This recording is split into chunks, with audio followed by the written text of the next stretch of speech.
नमस्कार किसान भाइयों, स्वागत है आपका आपके अपने सबसे भरोसेमंद चैनल किसान साथी में। किसान भाइयों, आज का ये वीडियो कोई साधारण वीडियो नहीं है। इसे आप खेती का एक पूरा कोर्स, एक पूरी ट्रेनिंग मानकर चलिए। आज हम जिस विषय पर बात करने वाले हैं वह आधुनिक खेती की रीढ़ की हड्डी है। अगर आपने इस वीडियो को पूरा देख लिया और इसने बताई गई बातों को अपने खेत में लागू कर दिया, तो मैं जिम्मेदारी के साथ कह रहा हूं, आपकी पैदावार में ऐसा फर्क आएगा कि आपके पड़ोसी किसान भी आपसे सलाह लेने आएंगे। आज हम बात करेंगे वाटर सॉल्युबल फर्टिलाइजर्स यानी जल में घुलनशील खादों की पूरी A to Z जानकारी के बारे में। 19-19-19 05234 1345 1261 calcium nitrate, magnesium sulphate, boron, zinc, ये सब क्या है? इनका सही कॉम्बिनेशन क्या है और इनके पीछे कौन सा विज्ञान काम करता है? आज आपको हर सवाल का जवाब मिलेगा। हम अक्सर दुकान पर जाते हैं, दुकानदार जो दे देता है हम ले आते हैं। लेकिन आज के बाद आप एक जागरूक और वैज्ञानिक किसान बनेंगे। सबसे पहले एक सवाल, आखिर हमें वाटर सॉल्युबल खाद की जरूरत क्यों पड़ी? हमारे पास पहले से यूरिया था, DAP था, सुपर फास्फेट था, पोटैश की बोरियां थी।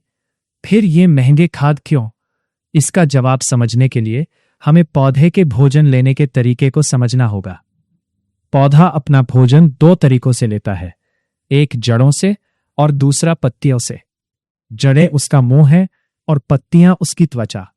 जब हम दानेदार खाद जैसे DAP जमीन में डालते हैं तो उसकी घुलनशीलता बहुत कम होती है। वैज्ञानिक शोध बताते हैं कि केवल 30 से 35% ही पौधे को मिलता है, बाकी 65 से 70% मिट्टी में लॉक हो जाता है। यानी आपने 100 रुपए खर्च किए तो 70 रुपए मिट्टी में बेकार चले गए। और यही जमा खाद धीरे धीरे मिट्टी को सख्त और बंजर बनाती है। वहीं दूसरी तरफ वाटर सॉल्युबल खाद एक हाईटेक तकनीक है। यह खाद पूरी तरह शुद्ध होती है। इसमें कोई भी फिलर या कचरा नहीं होता। जब इसे पानी में घोला जाता है तो यह पूरी तरह आयन में बदल जाती है। पौधे की जड़ें भोजन को आयन के रूप में ही ग्रहण करती है।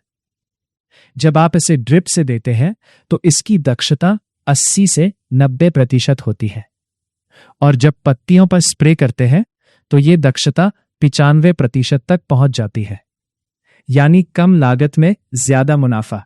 इसी को कहते हैं स्मार्ट फार्मिंग। अब हम एक एक करके हर खाद को गहराई से समझेंगे। सिर्फ ये नहीं कि कब डालना है, बल्कि ये भी कि ये पौधे के अंदर जाकर करता क्या है। सबसे पहले बात करते हैं NPK 19-19-19 की। कई किसान इसे साधारण खाद समझते हैं, लेकिन ये फसल का स्टार्टर पैक है। जब फसल 20 से 25 दिन की होती है तब उसे संतुलित पोषण की जरूरत होती है।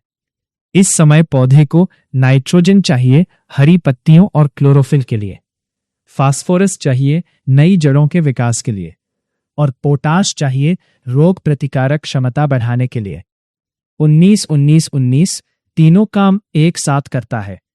लेकिन ध्यान रखिए, अगर आपने पहले से यूरिया ज्यादा दिया है तो इसकी जगह संतुलित विकल्प चुनें। अब बात करते हैं एक बहुत ही पावरफुल खाद की, 12-61-0।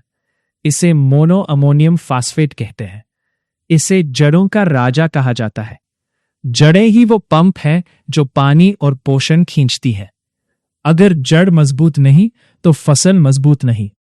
इसमें 61% फास्फोरस होता है जो जड़ों को तेजी से बढ़ाता है।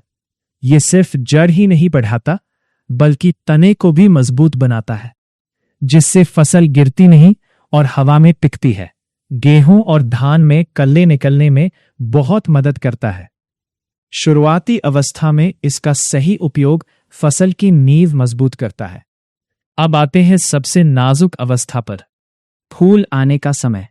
यहां किसान सबसे ज्यादा गलती करते हैं। वे नाइट्रोजन देते रहते हैं, जिससे पौधा लंबा तो होता है लेकिन फूल कम आते हैं या झड़ जाते हैं। यही काम आता है NPK 052-34। इसे मोनोपोटेशियम फास्फेट कहते हैं।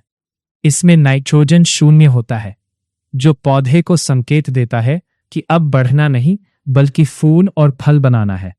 इसमें मौजूद फास्फोरस फूल को मजबूत बनाता है और पोटैश उसे फल में बदलने में मदद करता है। अगर फूल झड़ रहे हैं तो इसमें चिलेटेड बोरॉन मिलाएं। बोरॉन पराग नली बनाता है जिससे फल सेटिंग बढ़ती है। ये कॉम्बिनेशन पैदावार को 20% तक बढ़ा सकता है। अब फसल फल बना चुकी है। अब हमें चाहिए बड़ा, चमकदार और वजनदार फल। यहां काम आता है NPK 1345। इसे पोटेशियम नाइट्रेट कहते हैं।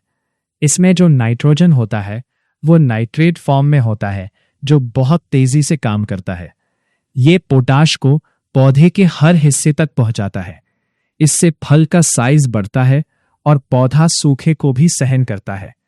अब आखिरी स्टेज आती है फल पकने की। यहां काम आता है 0050 यानी सल्फेट ऑफ पोटाश। ये फल में मिठास, रंग और वजन बढ़ाता है। प्याज, आलू, लहसुन में ये बहुत जरूरी है। अब बात करते हैं कैल्शियम नाइट्रेट की। अगर टमाटर में काला धब्बा, मिर्च टेढ़ी या फल फटना, तो ये बीमारी नहीं, कैल्शियम की कमी है। कैल्शियम पौधे की कोशिकाओं को जोड़ता है, लेकिन ध्यान रखिए इसे कभी भी सल्फेट या फास्फोरस के साथ न मिलाएं, वरना ये जम जाएगा और पाइप ब्लॉक कर देगा। इसे हमेशा अकेले दें। अब माइक्रोन्यूट्रिएंट्स, जिंक, आयरन, बोरॉन आदि, ये कम मात्रा में चाहिए लेकिन बहुत जरूरी है। इन्हें चिलेटेड रूप में दे ताकि पौधा आसानी से ले सके। अब सबसे जरूरी बात, खाद देने का सही तरीका। स्प्रे के लिए पानी का pH 6 से 7 होना चाहिए। ज्यादा खारा पानी हो तो pH सुधारें। मात्रा 3 से 5 ग्राम प्रति लीटर। छोटी फसल में 1 से 2 ग्राम ही दें। स्प्रे सुबह या शाम करें। ज्यादा खाद देने से लीफ बर्न हो सकता है। इसे सॉल्ट इंजरी कहते हैं। हमेशा नमी होने पर ही खाद दे। अब लागत की बात। महंगा जरूर है लेकिन फायदा ज्यादा देता है। कम मात्रा में ज्यादा असर, यही असली कमाई है। किसान भाइयों, खेती अब मेहनत नहीं दिमाग का खेल है। स्मार्ट फार्मिंग अपनाइए और फसल को सही पोषण दीजिए। अगर आपको यह जानकारी अच्छी लगी तो इसे अपने दोस्तों के साथ शेयर करें। किसान साथी परिवार से जुड़ने के लिए आपका दिल से धन्यवाद। जय हिंद, जय भारत, जय किसान।